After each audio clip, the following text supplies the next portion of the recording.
Ang pinakaperpektong krimen ay hindi ang walang iniiwang bakas, kundi ang krimeng nakatago sa likod ng pinakadalisay na damdamin ng tao, ang pagmamahal at paggalang ng isang anak.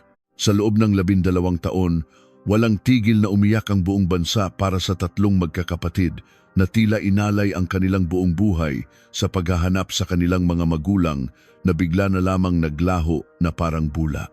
Ang kanilang mga luha sa harap ng mga kamera ng pambansang telebisyon, ang kanilang mga nanginginig na tinig na nagmamakaawa na ibalik ang kanilang ama't ina, at ang mga kupas na poster na nakadikit sa bawat sulok ng Maynila hanggang sa mga liblib na baybayin ng Palawan. Ang lahat ng ito ay tila isang perpektong dula, napaka-perpekto, na kahit ang mga pinakamagagaling at pinakamatalinong investigador ay hindi inakala na sa likod ng mga luhang iyon ay may nagtatagong isang napakalalim at napakadilim na bangin ng kasakiman at kawalang awa. Nagsimula ang lahat sa isang napakaalinsangan na umaga ng Mayo, taong 2004 sa isang tahimik na probinsya ng Laguna. Ito ay isang lugar kung saan ang mga luntiang palayan ay tila walang hangganan at ang oras ay mabagal na lumilipas sa bawat araw. Si Roberto, 72 taong gulang, at ang kanyang asawang si Maria, 70 taong gulang, ay ang larawan ng isang perpektong matandang mag-asawa sa paningin ng buong komunidad.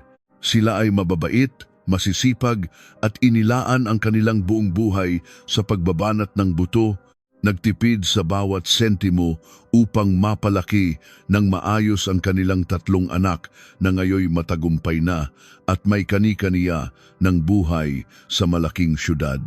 Ika-3 ng Mayo noon, ang mga unang sinag ng araw ay tila nahihirapang tumagos sa makapal at abuhin na mga ulap, isang babala na may paparating na malakas na bagyo. Isang biyudang kapitbahay ang nagwawalis ng mga tuyong dahon sa kanyang bakuran nang mapansin niya si Roberto na hirap sa paghila ng isang itim na maleta palabas ng kanilang tarangkahan. Nakasunod sa kanya si Maria, may bitbit na maliit na bag, at ang kanyang mukhang puno ng kulubot ay kakikitaan ng labis na kaligayahan. Nang tanungin kung saan sila pupunta ng napakaaga, buong pagmamalaking ibinalita ni Roberto na nagambagan ang kanilang mga anak upang bigyan sila ng isang libreng bakasyon sa Palawan.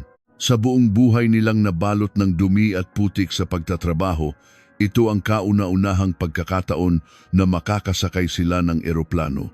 Ang anino ng dalawang matanda ay unti-unting lumabo sa dulo ng maalikabok na kalsada patungo sa malaking highway upang magabang ng sasakyan papuntang paliparan.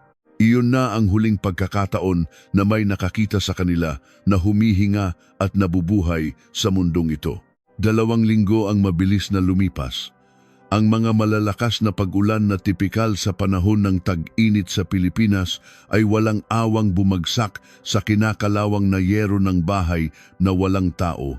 Walang ni isang ilaw na nakasindi, walang kahit anong ingay na maririnig. Ang mga dyaryo tuwing umaga na inihahagis ng kartero sa may paanan ng pinto ay naipon at naging isang bunton ng basang papel. Dahil sa nakakabahalang katahimikang ito, nagpasya ang mga kapitbahay na humingi ng tulong sa mga pulis. Si Inspektor Mendoza, isang nasa katanghaliang gulang na lalaki na may malalalim na mata at laging nakakunot ang noo dahil sa dami ng mga karumal-dumal na krimeng kanyang nasaksihan, ang mismong nanguna sa pagpunta sa lugar. Ang matalim na tunog ng pamutol ng bakal na dumurog sa kinakalawang na kandado ay umalingaw-ngaw sa tahimik na paligid. Dahan-dahang bumukas ang pintuang gawa sa kahoy at sinalubong sila ng isang napakabigat at amoy-amag na hangin mula sa isang bahay na matagal nang nakasara. Ang lahat ng bagay sa loob ay napakalinis at nakaayos ng tila ba nakakakilabot pagmasdan. Sa ibabaw ng mesa sa sala, may 2 baso na kalahati pa ang laman na tubig ang maayos na nakapatong. Sa kusina, ang mga pinggan ay nahugasan na at maayos na nakasalansan sa lalagyan. Walang anumang senyales ng pagpupumiglas, nakawan o sa pilitang pagpasok. Ngunit nang pumasok si Mendoza sa silid tulugan, nagsimulang magsalita ang kanyang kutob bilang isang batikang investigador. Ang aparador ng mga damit ay nakabukas ng bahagya. Ang mga pinakamagagandang damit ng mag-asawa, ang mga damit na pinakaangkop para sa isang bakasyon sa dalampasigan, ay nananatiling nakasampay at hindi nagalaw. Pumasok siya sa banyo, ang 2 sepilyo ay nakababad pa rin sa baso at ang toothpaste na ginamit ay nakakalat lamang sa gilid. Ang maliit na kabinet ng mga gamot na naglalaman ng mga gamot para sa presyon ng dugo, gamot sa puso at mga ointment para sa pananakit ng kasukasuan ng 2 matanda ay buong buo at walang palatandaan na kinalikot. Isang bakasyon na tatagal ng 1 linggo para sa 2 matandang may mga karamdaman, ngunit hindi sila nagdala ng mga damit pantaginit, hindi nagdala ng mga gamit sa paglilinis ng katawan, at higit sa lahat, hindi nila dinala ang mga gamot na nagdurugtong sa kanilang buhay. Isang malamig na kilabot ang gumapang sa gulugod ng inspektor. Gamit ang isang luma at maalikabok na tawagan na nakapatong sa ibabaw ng telebisyon, mabilis na nakontak ng mga pulis ang 3 anak ng matandang mag-asawa. Ang panganay na si Ricardo, isang matipuno at mayamang negosyante, ngunit may mga matang laging palipat-lipat at tila laging nagmamasid. Ang pangalawang anak na si Paulo, isang ahente ng mga lupa at bahay na may napakakinis at mapanlinlang na ngiti. At ang bunsong kapatid na si Sofia na nagmamay-ari ng isang tanyag na restaurant sa syudad. Dali-daling umuwi ang 3 sa probinsya ng hapong iyon. Ang kanilang mga mukha ay kakikitaan ng matinding takot at labis na pag-aalala. Nang umupo si Mendoza sa tapat nila sa loob ng madilim at mainit na sala, nagsimula siyang magtanong ng mga bagay na tila napakasimple lamang.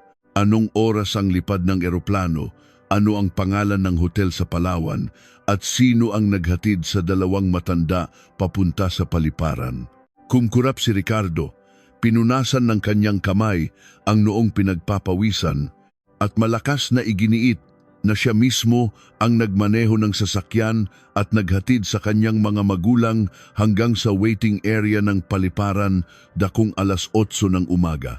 Pagkatapos niyang magsalita, napakunot noo si Paulo, tila naiinis at sinabing nagkakamali ang kanyang kuya dahil siya umano ang dumating upang sunduin ang mga magulang bandang tanghali, ngunit wala na siyang inabutan kaya inakala niyang sumakay na lamang ang mga ito ng taxi.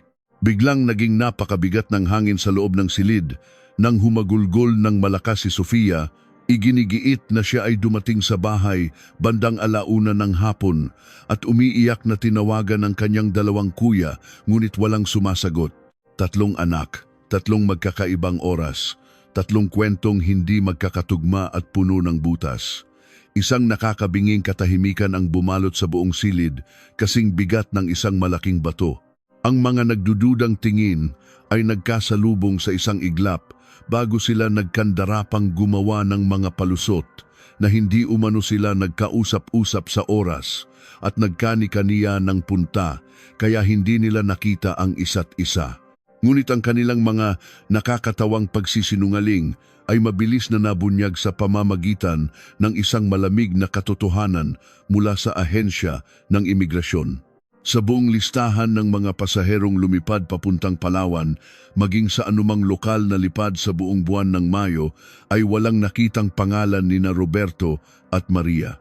Hindi sila kailanman nakatapak sa loob ng kahit anong eroplano. Ang kaso ng pagkawala ay formal na naging kaso ng hinalang pagpatay. Hinalungkat ng pangkat ng mga investigador ang lahat ng record sa pananalapi ng mag-asawa at natuklasan nila ang isang nakakagimbal na detalye. Isang araw lamang bago sila maglaho, personal na nagtungo si Roberto sa pangunahing sangay ng bangko at kinuha ang buong ipon nilang mag-asawa na nagkakahalaga ng mahigit 1.25 milyong piso sa mismong pera. Tandang-tanda pa ng kahera ang maamo at inosenteng ngiti ng matanda habang isinisiksik nito ang mga makakapal na bungkus ng pera sa isang katsang bag. Bumubulong na ito raw ang perang ibinigay ng mga anak para sa kanilang bakasyon, kaya kukunin niya para malaya silang makagastos. 1.5 milyong piso na cash para sa isang maikling bakasyon sa probinsya ay isang kahangalang halaga para sa isang matandang mag-asawa na sanay sa napakatipid na pamumuhay. Ang nag-iisang natitirang ebidensya ay ang malabong kuha ng kamera sa seguridad mula sa paliparan. Ang mahinang teknolohiya noong taong 2004 ay kayang magpakita lamang ng mga malalabo, itim at puting imahe na patuloy na nagkakagulo. 3 sunod-sunod na gabi na walang tulog ang ginugol ng mga eksperto sa teknolohiya para lamang ulit-ulitin ang daan-daang oras ng video. Sa wakas, dakong 9:13 ng umaga noong ika-3 ng Mayo, nakita nila ang nakakubang figura ni Roberto na hila-hila ang itim na maleta at sa kanyang tabi ay si Maria na mahigpit na nakayakap sa kanyang maliit na bag. Talagang nakarating sila sa paliparan, ngunit ang dahilan kung bakit napigil ang paghinga ni Inspektor Mendoza at kung bakit napakadiin ng kanyang pagkakahawak sa dulo ng mesa hanggang sa mamuti ang kanyang mga buko sa kamay, ay noong pinagmasdan niyang mabuti ang isang madilim na sulok ng video. Sa mismong likuran ng matandang mag-asawa, tahimik na nakasunod na parang isang anino ay isang misteryosong lalaki na nakasuot ng madilim na jacket. Ang lalaking iyon ay naglalakad ng napakalapit. Tila ba kontrolado niya ang bawat hakbang ng dalawang matanda papunta sa isang lugar na walang nakakabit na kamera.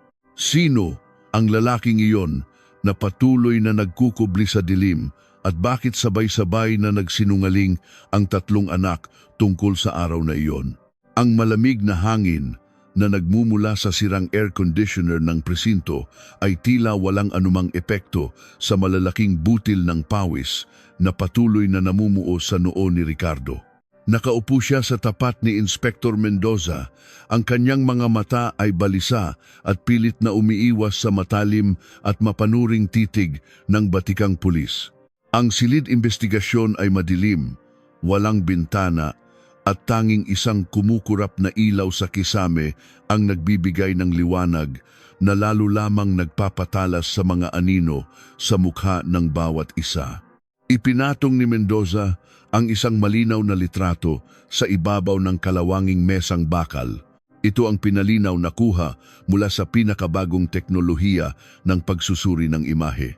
Isang lalaking may malapad na noo, matapang na kilay, matalim na panga at may suot. Pagmasdan mong mabuti ang litratong ito, Ricardo. Kilala mo ba ang lalaking ito? Tanong ni Mendoza. Ang kanyang boses ay kalmado, halos bumubulong, ngunit may nakatagong diin na parang talim ng kutsilyo na unti-unting humihiwa sa katahimikan. Tiningnan ni Ricardo ang litrato. Halatang lumunok siya ng napakalalim hanggang sa gumalaw ang kanyang lalamunan. Ang kanyang mga kamay na nakapatong sa kanyang hita ay bahagyang nanginig. Pinipilit itago ang kaba sa pamamagitan ng paghigpit ng pagkakahawak sa telang kanyang pantalon. Hindi ko siya kilala, Inspektor. Bakit mo sa akin tinatanong iyan? Sinabi ko na sa inyo, hinatid ko lamang ang mga magulang ko at umalis na ako. Wala akong alam sa sinumang sumunod sa kanila. Hindi sumagot si Mendoza. Wala siyang nakikitang katotohanan sa mga mata ng panganay na anak. Sa halip, inilabas niya ang isa pang makapal na dokumento mula sa kanyang folder. Ito ay ang opisyal na listahan ng mga tawag sa telepono mula sa kumpanya ng telekomunikasyon. Napakapagtataka talaga, sabi ng inspektor habang mabagal na tinuturo ang isang partikular na numero gamit ang dulo ng kanyang bolpen. Kung totoong hindi mo siya kilala, bakit lumalabas sa aming pagsisiyasat na 3 beses mo siyang tinawagan noong umaga ng ika-3 ng Mayo? Ang mismong araw, ang mismong oras na nawala ang iyong mga magulang na nag-aruga sa iyo. Ang mukha ni Ricardo ay namutla na parang tinakasan ng lahat ng dugo sa kanyang katawan. Ang lalaki sa litrato ay walang iba kundi si Tomas, ang mismong kapatid ng kanyang asawa. Isang lalaking matagal nang nalubog sa napakalaking utang dahil sa bisyo at sugal at ilang taon na ring nagtatago sa mga sindikatong nagpapautang. Bakit kasama ni Tomas, isang taong desperado sa pera, ang mga inosenteng matatanda sa paliparan, bitbit ang mahigit 1,000,000 piso? Bago pa man makabuo ng panibagong kasinungalingan si Ricardo, bumukas ang pinto ng silid investigasyon. Pumasok ang isang nakababatang pulis, pawisan at hinihingal, at may ibinulong na napakahalagang impormasyon sa tainga ni Mendoza. Ang ekspresyon ng inspektor ay bahagyang nagbago. May tumubong mapait na ngiti sa kanyang mga labi. Tumango siya at senyas na pinalabas ang batang pulis. Hinarap muli ni Mendoza ang pinakamatandang anak ng mga biktima. Ngayon ay may bitbit ng panibagong bala ng katotohanan. Ricardo, alam mo ba kung bakit napilitang kunin ng iyong ama ang lahat ng kanilang inipong yaman na 1,250,000 piso sa mismong araw bago ang kanilang peking bakasyon? Umiling si Ricardo, pilit na pinapakalma ang sarili at inaayos ang pagkakaupo para sa bakasyon nila. Iyon ang sinabi ko sa kanila. Iyon ang alam ko. Isang napakalinaw na kasinungalingan, madiing sagot ng inspektor habang padabog na isinara ang folder. Kasisiyasat lamang ng aming grupo sa mga bank account ninyong magkakapatid. At nakita namin ang isang napakaruming lihim na itinatago ninyo sa likod ng inyong pagiging perpektong mga anak. Noong huling linggo ng Abril, naghulog ka ng 500,000 piso sa account ng mga magulang mo. Si Paulo, ang kapatid mong ahente na puro yabang, ay naghulog ng 300,000. At ang paboritong bunso na si Sofia ay naghulog ng 200,000. Bakit kayo magbibigay ng ganoong kalaking halaga ng sabay-sabay para lamang sa isang simpleng bakasyon sa Palawan? At bakit kinabukasan, pilit ninyong ipinakuha sa inyong ama ang lahat ng iyon ng buo sa anyo ng cash? Hindi makapagsalita si Ricardo. Ang kanyang mga labi ay tuyot na tila na uhaw ng ilang araw. Ang kwento tungkol sa isang masayang regalong bakasyon para sa mga magulang ay unti-unting nadudurog sa harap ng matibay na ebidensya.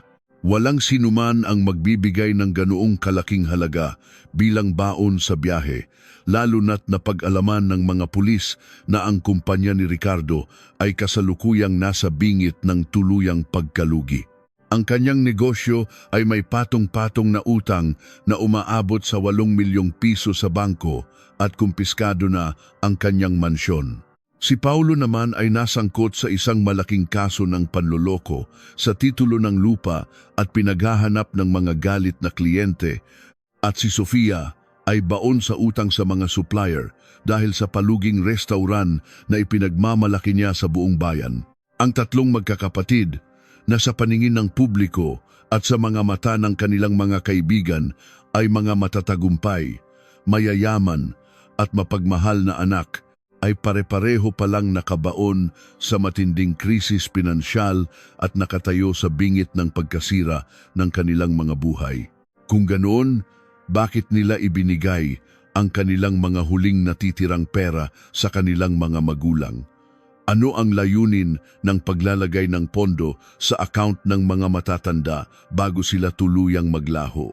Upang masagot ang katanungang ito, nagpasya si Mendoza na muling halughugin ang tahimik na bahay ng mga matatanda. Sa pagkakataong ito, mas naging detalyado at walang pinalampas ang kanyang mga tauhan. Binaklas nila ang mga luma at inaanay na aparador, inangat ang mga mabibigat na kutsun, at pinaghahanap ang bawat sulok, bawat butas ng luma at tahimik na tahanan na naging saksi sa paglaki ng mga taksil na anak. Ang amoy ng alikabok at lumang kahoy ay humahalo sa amoy ng kalungkutan ng isang bahay na tila alam ang sinapit ng kanyang mga may-ari. Sa loob ng isang maliit at kalawanging kahon ng biskwit na nakatago sa pinakailalim ng kama, natagpuan nila ang isang lumang talaarawan na pagmamay-ari ni Roberto. Ang mga pahina nito ay naninilaw na, puno ng mga kwento tungkol sa araw-araw na pamumuhay ng mag-asawa, tungkol sa pagtatanim ng gulay, at tungkol sa paminsan-minsang pag-aalala nila sa mga anak nilang nasa lungsod. Nanginginig ang mga magagaspang na kamay ni Mendoza habang binubuklat ang mga pahina patungo sa mga huling araw ng buwan ng Abril. Ang mga huling naisulat ng matanda ay mababakas ang labis na kalituhan at natatagong takot. Ika-28 ng Abril. Dumating si Ricardo kanina, basa ni Mendoza ng mahina habang pinalilibutan siya ng kanyang mga kapwa-pulis na tahimik na nakikinig. Pinipilit niya kaming magbakasyon. Sabi ko ay ayaw ko dahil matanda na kami at mahina na ang mga tuhod ko para magbiyahe ng malayo. Ngunit nagpupumilit siya. Hindi ko maintindihan ang kanyang mga mata, parang hindi siya ang anak ko.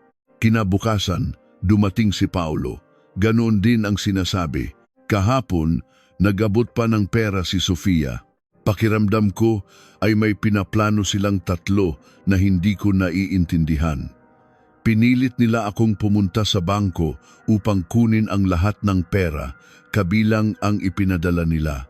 Sabi nila ay kailangan kong dalhin iyon bilang cash dahil magiging mahirap daw ang pag-withdraw sa probinsya. Natatakot ako sa kinikilos ng mga anak ko. Kung minsan, naiisip ko na, naputol ang pagbabasa ni Mendoza. Wala na ang susunod na pahina. Ang pahina para sa ika-3 ng Mayo, ang mismong araw ng kanilang madilim na pagkawala, ay sadyang pinunit at tinanggal mula sa pagkakatahi nito. May isang taong nakadiskubre ng talaarawang ito pagkatapos ng insidente at mabilis na tinanggal ang pinakamahalagang patunay ng huling saloobin ng kaawa-awang ama. Bago pa man makapagsalita ang sinuman sa loob ng bahay, biglang tumunog ang telepono ng inspektor na basag ang screen. Ang tawag ay mula sa pinuno ng pangkat na nag-iimbestiga sa garahe ng pulisya kung saan kasalukuyang masusing sinusuri ang mamahaling itim na sasakyan ni Ricardo. Ang mismong kotseng ginamit umano niya upang ihatid ang mga magulang sa paliparan. Inspektor, nanginginig, at tila naghahabol ng hininga ang boses ng pulis sa kabilang linya. Kakatapos lang namin suriin ang loob ng sasakyan ni Ricardo gamit ang luminol, ang espesyal na kemikal para sa mga nakatagong dugo. Ano ang natagpuan ninyo? Tanong ni Mendoza. Bumibilis ang pintig ng kanyang puso habang hinihintay ang kasagutan na maaaring magpabago sa takbo ng buong investigasyon. May natagpuan kaming napakaraming bakas ng dugo sa loob ng trunk, sa mismong compartment sa likod ng kanyang sasakyan. Dugo na pilit nilinis ng paulit-ulit gamit ang matapang na kemikal, ngunit hindi tuluyang nabura at sumiksik sa mga singit ng bakal. Ngunit, Inspektor, hindi lamang iyon ang nakita namin sa loob ng trunk. May isa pang bagay kaming nakuha na nagpapatunay na ang lahat ng ito ay matagal na nilang pinagplanuhan. Ano ang nakapangingilabot na bagay na natagpuan ng mga pulis sa madilim na bahagi ng sasakyan na pilit itinatago ni Ricardo sa loob ng mahabang panahon, at paano nito wawasakin ang nalalabing pag-asa na buhay pa ang kanyang mga magulang? Sa loob ng madilim na silid investigasyon, ang katahimikan ay tila isang mabigat na kumot na nakapatong sa balikat ni Ricardo. Ang tanging naririnig ay ang mabilis at garalgal niyang paghinga, kasabay ng mahinang ugong ng sirang bentilador sa sulok ng kisame. Inilapag ni Inspektor Mendoza ang isang maliit na transparent na selyadong plastik sa ibabaw ng mesa. Sa loob nito ay isang lukot at kupas na piraso ng papel na may maliliit na patak ng natuyong dugo. Hindi ito isang armas, hindi rin ito isang bahagi ng katawan, ngunit para kay Ricardo, ang pirasong ito ng papel ay mas nakakatakot pa kaysa sa talim ng patalim. Alam mo ba kung ano ito, Ricardo? Malamig na tanong ni Mendoza. Ang kanyang mga mata ay nag-aapoy sa pinipigil na galit. Ito ay isang resibo na nakuha namin sa ilalim ng mismong basahan sa loob ng trunk ng iyong sasakyan. Isang resibo mula sa isang malaking hardware store sa kabilang bayan. Nakapangalan sa iyo ang transaksyon gamit ang iyong credit card. Nagsimulang manginig ang buong katawan ni Ricardo. Ang mga butil ng pawis sa kanyang noo ay naging malalaking patak na tumulo sa kanyang kwelyo. Pinilit niyang ibuka ang kanyang mga labi ngunit walang lumabas na tinig. Tinapik ni Mendoza ang plastik. Ang petsa ng pagbili ay ika-1 ng Mayo. 2 araw bago ninyo ipinagmalaki sa buong mundo na ipapadala ninyo ang inyong mga magulang sa isang masayang bakasyon. At alam mo ba kung ano ang mga binili mo, Ricardo? 20 metrong nylon na lubid, 3 galon ng matapang na asido, 2 malalaking pala at 1 rolyo ng napakakapal na itim na garbage bag na ginagamit sa mga basurang industrial. Gumuho ang pader ng kayabangan ni Ricardo. Napahagulgol siya ng napakalakas, tinakpan ang kanyang mukha ng kanyang nanginginig na mga kamay. Ang kanyang pag-iyak ay umalingaw-ngaw sa 4 na sulok ng silid, ngunit sa pandinig ni Mendoza, wala itong bahid ng pagsisisi para sa kanyang mga magulang. Ito ay iyak ng isang duwag na taong nahuli sa kanyang sariling patibong. Ang perpektong anak, ang iginagalang na negosyante, ay isa palang malamig at kalkuladong halimaw na nagplano ng paglilibing sa kanyang sariling kadugo bago pa man sila tuluyang mawala. Sa mga sumunod na oras, mabilis na kumilos ang puwersa ng pulisya. Sabay na inaresto sina Paulo at Sofia sa kani-kanilang mga bahay. Nang ipasok si Sofia sa presinto, siya ay tila isang nabasag na manika. Ang kanyang magagarang damit ay lukot, ang kanyang mamahaling pampaganda ay nakakalat sa kanyang mukha dahil sa walang patid na pag-iyak. Ikinulong sila sa magkahiwalay na silid, isang paboritong taktika ni Mendoza upang durugin ang anumang natitirang tiwala ng mga magkakakunsaba sa isa't isa. Pumasok si Mendoza sa silid ni Sofia. Ibang-iba ang naging pamamaraan ng inspektor sa kanya. Walang sigaw, walang galit, tanging isang malambot ngunit nakakabahalang tinig. Ipinakita niya ang litrato ng duguang trunk ng kotse at ang resibo ng mga biniling kagamitan. Sofia, tapos na ang lahat, malumanay na sabi ni Mendoza habang nakatitig sa mga mata ng babae. Umamin na ang Kuya Ricardo mo. Itinuro niya kayo ni Paulo bilang mga utak ng planong ito. Sinabi niyang kayo ang nagtulak sa kanya na gawin iyon dahil sa lalim ng utang ninyo sa restauran at sa mga peking titulo ng lupa. Iiwan niya kayong 2 upang mabulok sa kulungan habang nililinis niya ang kanyang pangalan. Isang kasinungalingan iyon mula sa inspektor, ngunit sapat na upang tuluyang wasakin ang pag-iisip ni Sofia. Ang matinding takot at pakiramdam ng pagtataksil ng sariling kadugo ay nagtulak sa kanya sa bingit ng pagkabaliw. Napasigaw siya, hinampas ang mesa at sa gitna ng kanyang hagulgol, ibinuhos niya ang lahat ng itim na lihim ng kanilang pamilya. Hindi totoo iyan. Si Ricardo ang nagplano ng lahat. Tili ni Sofia. Ang kanyang boses ay paos at basag. Siya ang lumapit sa amin. Pare-pareho kaming nalulunod sa utang. Kukunin na ng bangko ang lahat ng pinaghirapan namin. Wala kaming malapitan.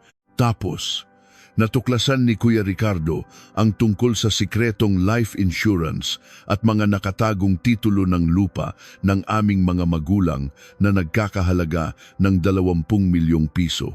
Napapikit si Mendoza sa sobrang bigat ng kanyang narinig. 20 milyong piso, iyon ang halaga ng buhay ng 2 matandang nagpakahirap, mapalaki lamang ng maayos ang 3 demonyong nasa kanyang harapan. Sila ang pinakamagulang sa mundo. May ganoon pala silang pera pero hinahayaan nilang maghirap ang mga anak nila.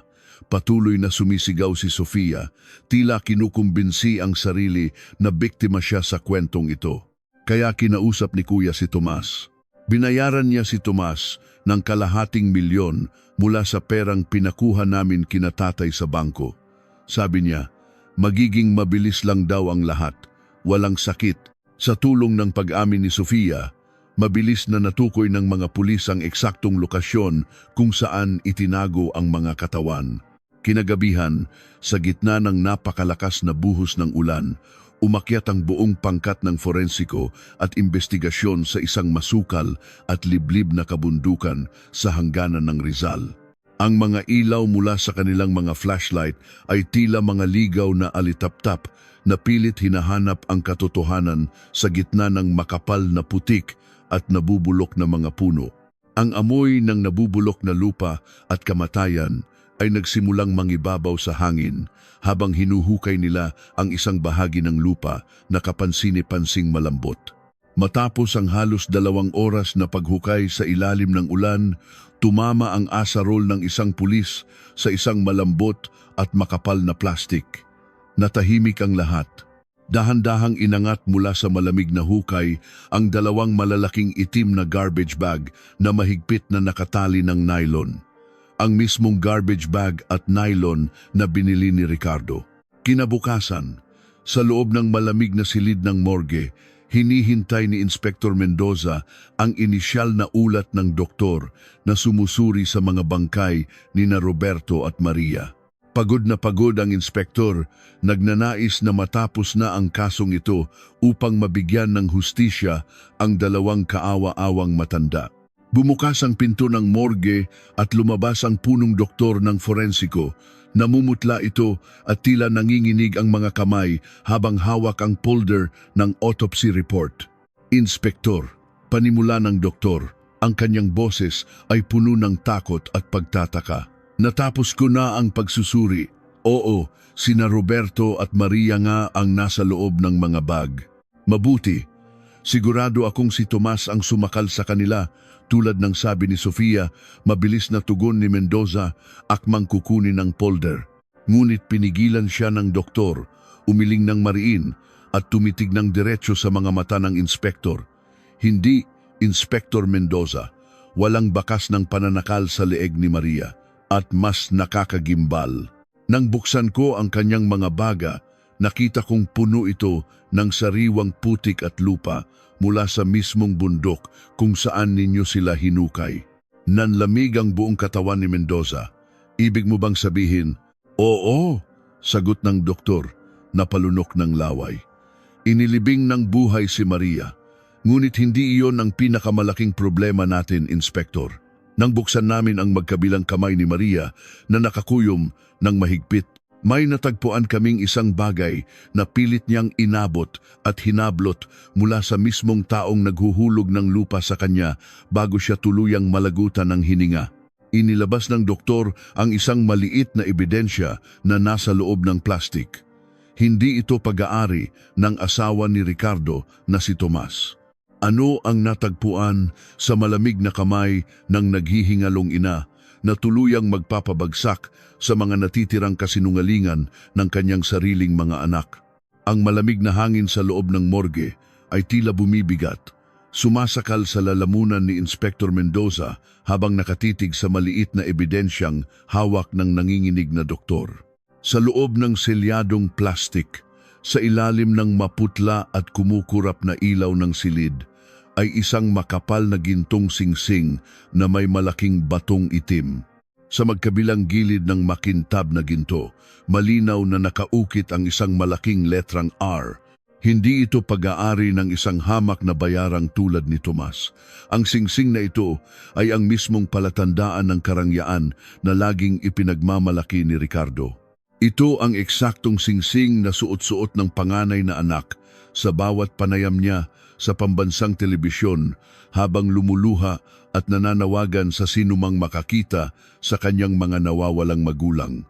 At ngayon, ang kaparehong singsing na iyon ay natagpuan sa loob ng nakakuyom, naninigas at nabubulok na kamay ng kanyang inang inilibing ng buhay. Bago malagutan ng hininga sa ilalim ng malamig at mabigat na putik, nagawa ni Mariang igalaw ang kanyang kamay, pilit na inaabot ang taong walang awang nagtatabon ng lupa sa kanyang mukha. At sa kanyang pag-abot, nahablot niya ang singsing mula sa daliri ng kanyang sariling anak. Isang matinding pag-alon ng pagduduwal at nag-aapoy na galit ang sumabog sa dibdib ni Mendoza. Sa tagal niya sa serbisyo, nakakita na siya ng napakaraming uri ng kasamaan, ngunit ang lalim ng kadilimang ito ay sapat upang pawiin ang kanyang natitirang tiwala sa sangkatauhan. Isang anak na nakuhang panuorin ang kanyang inang mamatay sa kawalan ng hangin. Bumalik si Mendoza sa presinto nang may mabibigat na hakbang. Walang anumang emosyon na mababakas sa kanyang mukha nang sipain niya pabukas ang pinto ng silid investigasyon kung saan nakakulong si Ricardo. Nagulat ang negosyante na paatras sa kanyang upuan hanggang sa tumama ang kanyang likod sa malamig na pader. Hindi nagsalita si Mendoza. Tahimik siyang naglakad palapit sa mesa at marahas na ibinagsak ang maliit na plastik na naglalaman ng gintong singsing. Ang matalim na tunog ng bakal na tumama sa mesa ay umalingaw-ngaw na parang isang putok ng baril sa loob ng maliit na silid. Bumaba ang paningin ni Ricardo sa ebidensya. Sa isang iglap, nawala ang lahat ng kulay sa kanyang mukha. Ang kanyang mga labi ay nanginig ng walang kontrol at ang kanyang mga mata ay lumaki sa matinding panlulumo. Ang pader ng kanyang pagiging inosente ay tuluyang nadurog, naging kasing pino ng alikabok. Buhay siya, Ricardo, basag at puno ng poot na bulong ni Mendoza, inilalapit ang kanyang mukha sa nanginginig na kriminal. Buhay ang nanay mo nang ihulog ninyo siya sa malamig na hukay sa bundok. Naramdaman niya ang bawat tipak ng lupa na bumagsak sa kanyang balat. Naramdaman niya ang pagpasok ng putik sa kanyang ilong, sa kanyang bibig, hanggang sa mapuno ang kanyang mga baga. At sa mga huling segundo ng kanyang paghihingalo, nakita niya ang mukha mo. Ang mukha ng anak na pinakain niya, binihisan niya at inaruga niya ng buong buhay niya. Napahagulgol si Ricardo, ngunit walang luhang lumabas sa kanyang mga mata. Ito ay ang tunog ng isang taong tuluyang nawalan ng kaluluwa. Itinakip niya ang kanyang dalawang kamay sa kanyang mga tainga, tila pilit na tinatakasan ang katotohanang sumisigaw sa kanyang harapan. Tama na, parang awan niyo na, tama na, hiyaw ni Ricardo, napaluhod sa sahig habang nakasubsob ang mukha sa kanyang mga tuhod. Sabihin mo sa akin ang buong katotohanan, sigaw ni Mendoza, hinawakan ang kwelyo ng mamahaling damit ni Ricardo at sa pilitang inangat ang mukha nito. Paano ninyo nagawa iyon sa nagluwal sa iyo? Sa gitna ng kanyang pagkasira, dahan-dahang ikinuwento ni Ricardo ang eksaktong mga pangyayari sa madilim na bundok ng Rizal noong gabi, bago ang dapat sanay paglipad nila patungong Palawan. Ikinuwento niya kung paano nila pinainom ng malakas na pampatulog ang mga matatanda habang nasa biyahe sa pag-aakalang hindi nagigising ang mga ito. Si Tomas ang nagmaneho patungo sa liblib na bahagi ng bundok kung saan nakahanda na ang malalim na hukay. Ayon kay Ricardo, nang ilalabas na nila ang mga katawan mula sa sasakyan, biglang nagkamalay ang kanyang ama. Lumaban si Roberto. Kahit matanda na at nanghihina dahil sa gamot, pilit nitong ipinagtanggol ang kanyang natutulog na asawa. Pinalo ni Tomas ng matigas na bakal ang ulo ng matanda, bago nito walang awang sinakal si Roberto hanggang sa maputol ang hininga nito. Sa buong pagkakataong iyon, nakatayo lamang si Ricardo sa gilid, pinapanood ang kanyang ama na pilit inaabot ang kanyang kamay upang humingi ng tulong, ngunit umiwas siya ng tingin. Matapos ihulog ang walang buhay na katawan ni Roberto sa hukay, isinunod nila si Maria. Ngunit doon naganap ang hindi nila inaasahan. Ang malamig na ulan na nagsimulang bumagsak ay gumising sa diwa ng matandang babae. Dumilat si Maria at nakita niya ang kanyang sarili na nasa loob ng isang madilim na butas, katabi ang duguang bangkay ng kanyang asawa. Tumingala siya at sa gitna ng kadiliman, nakita niya ang mukha ng kanyang panganay. Tinawag niya ang pangalan ko, patuloy ni Ricardo. Ang boses ay naging isang mahinang iyak ng matinding kilabot. Nagmamakaawa siya. Tinatanong niya kung bakit. Hindi ako makakilos, para akong naging bato. Nang ibabaw ang takot kay Tomas nang makita niyang gising ang nanay ko. Binitawan ni Tomas ang pala at nagtatakbo pabalik sa sasakyan dahil sa matinding kaba. Kumunot ang noo ni Mendoza. Kung tumakbo si Tomas at hindi makakilos si Ricardo mula sa kanyang kinatatayuan, paano natabunan ng napakakapal na lupa ang hukay? Paano nakuha ni Maria ang singsing ni Ricardo kung nakatayo lamang ito sa malayo? Kung ganoon, sino ang humawak ng pala? Sino ang tumapos sa ina mo? Mading tanong ng inspektor, nakadama ng isang malamig na presensya na bumabalot sa buong kwarto. Napangiti si Ricardo. Isang mapait, baliw at nakakapangilabot ng ngiti na nagpakita ng kanyang nanginginig na mga ngipin. Dahan-dahan niyang inangat ang kanyang paningin kay Mendoza. Akala ninyo ay tapos na ang kwento dahil nahuli niyo na ako, Inspektor? Bulong ni Ricardo. Wala akong lakas na ibaon silang dalawa. Oo, lumapit ako sa gilid ng hukay at doon nakawag ng pilit ni inay ang aking kamay hanggang sa mahablot niya ang singsing ko. Ngunit umurong ako, hindi ko kaya. Akala ko ay iiwan na namin siyang buhay doon. Huminto si Ricardo. Ang kanyang mga mata ay tila nakatingin sa isang nakaraan na patuloy na nagmumulto sa kanya. Ngunit may isang taong sumunod sa amin. Pagpapatuloy niya, ang boses ay lalong lumalamig. Isang taong lihim na nakasakay sa isa pang sasakyan dahil gusto niyang makasiguro na mamatay ng tuluyan ng mga magulang namin. Kailangan niya ng katibayan ng pagkamatay para agad na makuha ang malaking bahagi ng life insurance dahil kinabukasan na mismo ang takdang araw ng pagre-remate ng bangko sa kanyang mga ari-arian. Lumapit ang mukha ni Ricardo sa namumutlang inspektor. Ang taong iyon ang lumabas mula sa dilim ng kakahuyan. Kinuha niya ang pala mula sa lupa, tumayo sa mismong gilid ng hukay at walang anumang emosyong tumitig sa humihikbing mukha ng aming ina. Siya ang walang humpay na nagtapo ng mabigat at basang putik ng direkta sa mukha ni inay hanggang sa tuluyang malunod ang mga sigaw nito at kainin siya ng lupa.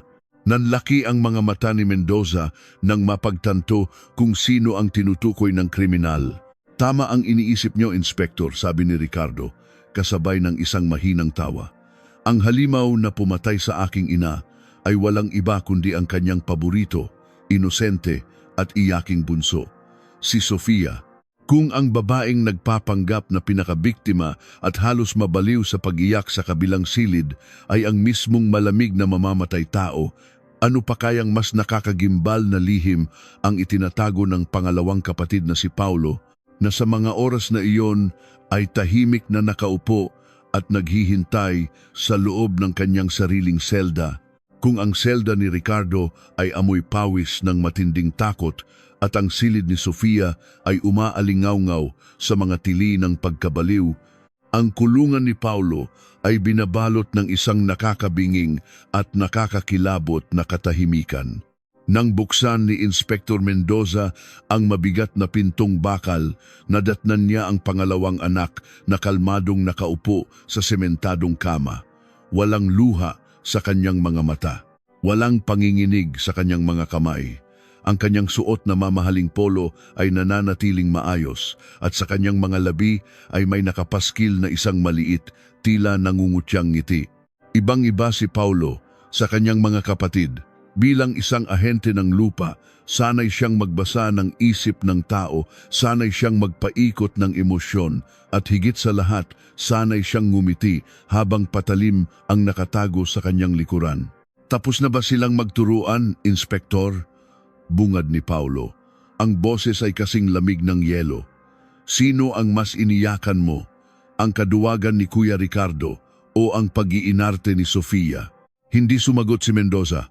Lumapit siya, hinila ang isang lumang upuang bakal at umupo sa tapat mismo ng kriminal. Tinitigan niya nang mabuti ang lalaking nasa kanyang harapan. Nakikita niya ang isang halimaw na mas mapanganib kaysa sa mga kapatid nito. Isang halimaw na hindi gumagamit ng dahas, kundi ng lason sa isipan. Alam ko na ang lahat, Paulo, mabagal na sabi ni Mendoza. Inamin na ng kuya mo na siya ang nagplano kasama ni Tomas at inamin na rin niya na si Sofia ang nagtabon ng lupa sa inyong ina. Pareho silang mabubulok sa kulungan panghabambuhay. Ngunit ikaw, natutulog ka ng mahimbing sa bahay mo habang pinapatay nila ang iyong mga magulang. Bakit? Mahinang tumawa si Paulo, isang tawa na walang bahid ng kalungkutan o pagsisisi. Sumandal siya sa malamig na pader, tila komportable sa kanyang kinasadlakan. Dahil ang mga taong gumagamit ng sarili nilang kamay para dumumi ay mga tanga, sagot ni Paulo. Ang mga mata ay kumikinang sa kayabangan. Walang alam si kuya sa pagpaplano.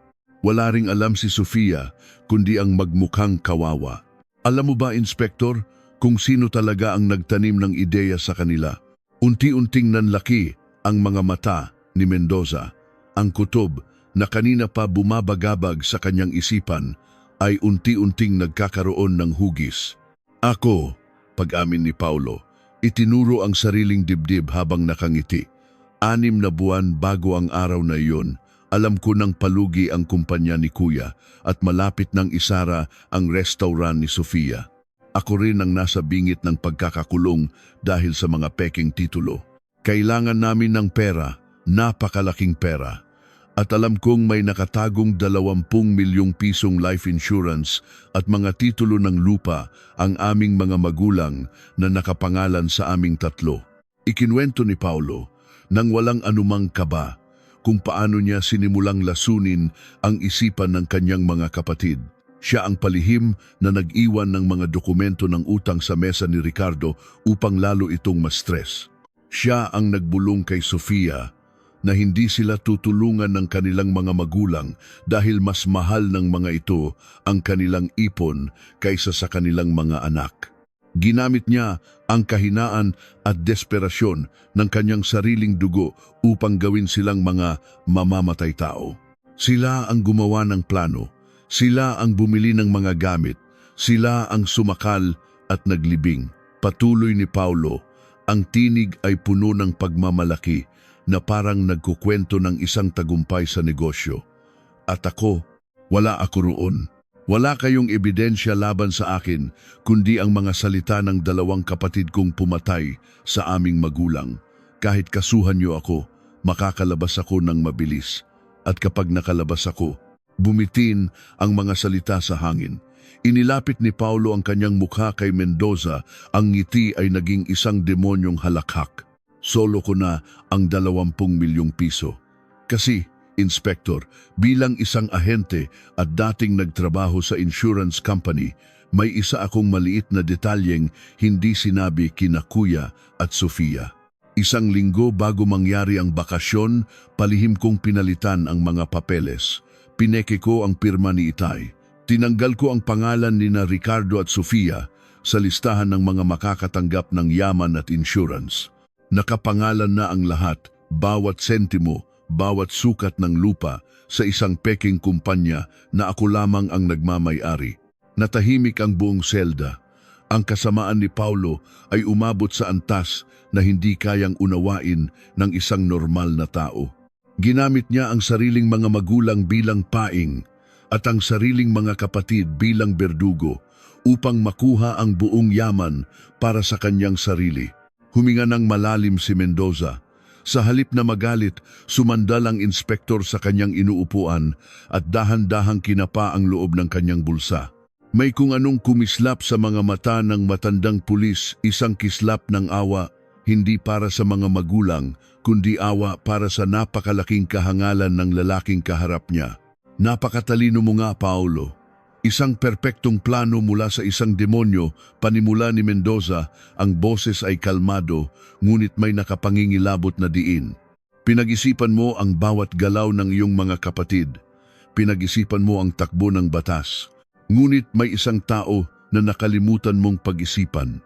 Isang taong higit na mas nakakakilala sa inyong 3 kaysa sa inyong sarili. Nawala ang ngiti sa mga labi ni Paulo. Ano ang ibig mong sabihin?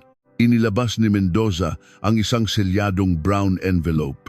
Ang selyo nito ay mula sa pinakamalaking law firm sa Maynila, hindi mula sa probinsya. Natandaan mo ba nang pilitin ninyong tatlo ang inyong ama na kunin ang 1,2 milyong piso sa bangko noong ika-2 ng Mayo? Tanong ng inspektor. Habang dahan-dahang binubuksan ang envelope, inakala ninyong kinuha niya iyon para dalhin sa bakasyon, kaya nga ipinadala niyo pa si Tomas para nakawin iyon pagkatapos silang patayin, hindi ba? Ngunit laking gulat ninyo nang makita ninyong walang pera sa bag ni Roberto nang ilibing ninyo sila. Kumunot ang noo ni Paulo. Ang kawalan ng 1,000,000 sa araw ng pagpatay, ang kaisa-isang detalyeng hindi nila maintindihan noong una, ngunit ipinagwalang bahala nila dahil sa mas malaking halaga ng insurance. Hindi dinala ng ama mo ang pera sa paliparan, Paulo. Patuloy ni Mendoza, inilalapag ang isang opisyal na dokumentong may tatak ng selyo ng notaryo publiko sa ibabaw ng tuhod ni Paulo. Pagkalabas niya ng bangko noong hapon ng Mayo 2, dumiretso siya sa isang sikat na abogado sa siyudad. Binayaran niya ito ng 1,000,000 piso ng cash upfront para sa isang napaka-espesyal na serbisyo. At kasama sa serbisyong iyon ang pagpapatupad ng isang huling habilin na agad na magkakabisa sa oras na sila ay mamatay o mawala. Nanlilisik ang mga mata ni Paulo habang binabasa ang titulo ng dokumento. Huling habilin at testamento ni Roberto at Maria. Alam ng ama niyo, bulong ni Mendoza, ang tinig ay puno ng kalungkutan. Nabasa namin sa kanyang talaarawan na nagsimula na siyang magduda sa inyong tatlo. Nakita niya ang kasakiman sa inyong mga mata nang pilitin ninyo silang magbakasyon habang lubog kayo sa utang. Alam niyang may masama kayong binabalak. Imposible, sigaw ni Paulo. Pilit na inaagaw ang papel, ngunit mabilis itong inilayo ng inspektor. Peking pirma ko ang nasa insurance. Sa akin ang mapupunta ang lahat ng pera. Walang bisa ang anumang peking pirma mo, Paulo, malamig na tugon ni Mendoza. Dahil sa mismong dokumentong ito, personal na kinansela ni Roberto ang lahat ng naunang life insurance at inilipat ang lahat ng natitirang yaman, lupa, at pera sa ilalim ng isang irrevocable trust, isang pondong hindi maaaring pakialaman, galawin o angkinin ng sinuman sa inyong tatlong magkakapatid. Nagsimulang manginig ang panga ni Paulo. Ang kanyang perpektong plano, ang kanyang inaasam na 20 milyon ay parang buhangin na dumudulas sa kanyang mga daliri. Kung hindi sa amin, kanino napunta ang lahat ng pinaghirapan namin? Asik ni Paulo, tumutulo na ang pawis sa kanyang noo. Kanino ibinigay ng matandang iyon ang pera? Itinapat ni Mendoza ang huling pahina ng dokumento sa mukha ni Paulo. Nang mabasa ng kriminal ang tanging pangalan na nakasulat bilang nag-iisang tagapagmana ng buong yaman, tila huminto ang pagtibok ng kanyang puso. Nawalan ng kulay ang kanyang buong mundo. Hindi siya makapaniwala na sa huling hininga ng kanyang mga magulang, nagawa pa nilang iganti ang kanilang sarili sa paraang wawasak hindi lamang sa buhay ni Paulo, kundi sa lahat ng itinatago niyang sikreto. Sino ang nag-iisang taong isinulat ni Roberto sa kanyang huling habilin, isang taong ang pagkakakilanlan ay magbubunyag sa pinakamarumi at pinakaitinatagong kasalanan ni Paulo na wala pang nakakaalam? Nanlaki ang mga mata ni Paulo.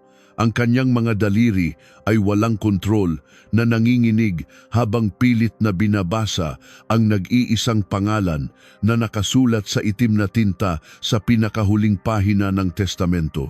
Hindi ito pangalan ng isang malaking kumpanya.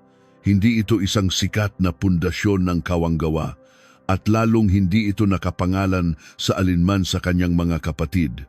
Ang nag-iisang tagapagmana ng 20 milyong pisong insurance at ng lahat ng maiiwang lupain ng pamilya ay isang 7 taong gulang na batang lalaki na nagngangalang Mateo Santos. Nang mabasa ang buong pangalang iyon, parang pinukpok ng isang napakabigat na martilyo ang ulo ni Paulo. Nawala ang lahat ng kulay sa kanyang mukha. Ang kanyang mapang-asar na ngiti at mataas na kumpiyansa ay mabilis na napalitan ng isang matinding takot at panlulumo na umabot hanggang sa kanyang mga buto. Kilala mo ang batang iyan, hindi ba, Paulo? Malamig at kalmadong tanong ni Inspector Mendoza habang maingat na pinagmamasdan ang unti-unting pagkawasak ng kaluluwa ng lalaking nasa kanyang harapan. Si Mateo ay ang naulilang anak ni Rosalinda.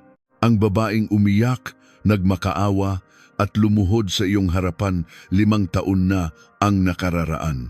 Ang kaawa-awang babaeng inagawan mo ng nag-iisang piraso ng lupa gamit ang mga piniking dokumento ng iyong ahensya na naging dahilan upang kitilin niya ang kanyang sariling buhay sa gitna ng matinding desperasyon.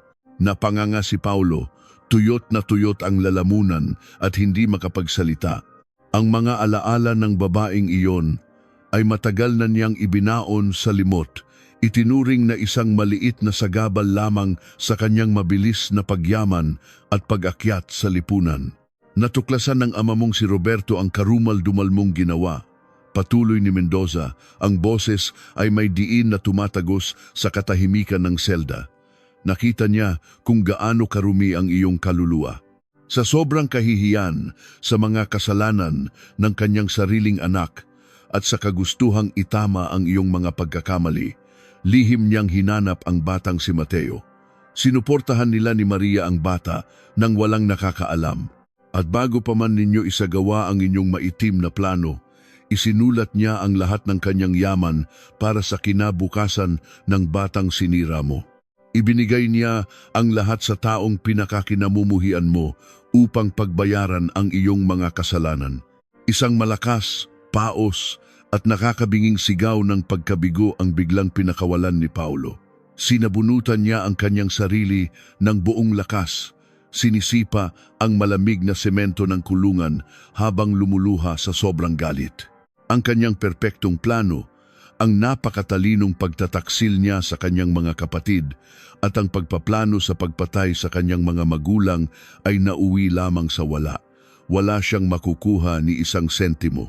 Siya ay naging isang kaawa-awang alipin ng kanyang sariling kasakiman at ngayon ay pagbabayaran niya ito sa loob ng malamig na rehas.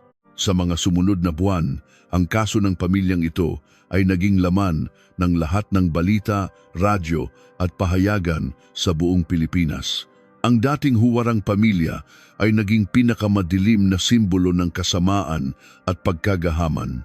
Sa loob ng siksikan at mainit na silid ng hukuman, binasahan ng huling sakdal ang 4 na nasasakdal. Si Ricardo, na pilit iniiwasan ang tingin ng mga tao habang nakayuko. Si Sofia, na wala nang ginawa kundi umiyak at isisi ang lahat sa kanyang mga kapatid hanggang sa mamalat ang kanyang lalamunan. Si Paulo, na tulala, walang kibo at tila nawala na sa sariling katinuan. At si Tomas, ang bayarang berdugo na naghihintay ng kanyang kapalaran. Walang kahit anong awa ang makikita sa mukha ng huwes nang ibaba nito ang pinal na hatol. Reclusion perpetua. Panghabang buhay na pagkakakulong para sa kanilang 4 na walang anumang pagkakataon para makalaya ng maaga. Ang matalim na tunog ng kahoy na martilyo ng huwes ay nagsilbing huling tuldok sa malayang buhay ng magkakapatid na mas pinili ang pera kaysa sa dugong nananalaytay sa kanilang mga ugat. Matapos ang mahaba at nakakapagod na paglilitis, ang mga labi ni na Roberto at Maria ay maayos na inilibing sa isang tahimik at luntiang sementeryo sa Laguna. Walang mga anak na dumalo upang umiyak at mag-alay ng panalangin sa kanilang mga puntod. Tanging ang mga nalulungkot na kapitbahay at si Mateo, ang batang nagmana ng kanilang kabutihan at yaman, ang nag-alay ng mga puting rosas sa malamig na semento. Sa ibabaw ng kanilang lapida ay nakaukit ang mga salitang nagpapaalala sa isang wagas na pagmamahal na sinuklian ng pinakamasakit na pagtataksil ng sariling kadugo. Ang hustisya ay tila tuluyan nang nakamit. Ang mga demonyo ay nakulong na sa rehas na bakal kung saan sila nararapat na mabulok. Ngunit sa paglipas ng ilang buwan, habang nililinis ni Inspektor Mendoza ang mga lumang ebidensya sa kanyang maalikabok na opisina, may isang detalyeng patuloy na bumabagabag sa kanyang isipan at nagpapatayo ng kanyang mga balahibo sa batok. Kung ang lahat ng yaman, titulo at insurance ay napunta kay Mateo sa pamamagitan ng testamento, nasaan ang 1.2 milyong pisong cash na personal na inilabas ni Roberto mula sa bangko noong hapon ng 2 ng Mayo. Ayon sa investigasyon, kinuha iyon ni Roberto at inilagay sa itim na bag papuntang Paliparan, ngunit hindi ito natagpuan sa hukay sa bundok at hindi rin ito nakuha ni na Ricardo o Tomas. Nang muling suriin ng inspektor ang mga natitirang damit ng matanda mula sa morgue, isang lihim na sulat na may bahid ng tuyong putik ang nahulog mula sa laylayan ng kanyang lumang jacket. Isang sulat na naglalaman ng pangalan ng isang taong pinagbigyan ni Roberto ng pera, ng palihim, isang taong araw-araw na nakakasama ni Mendoza sa loob mismo ng presinto. Sino ang misteryosong taong ito na nagtago ng pera at bakit hanggang ngayon ay nananahimik siya habang pinapanood ang magkakapatid na magdusa sa kulungan?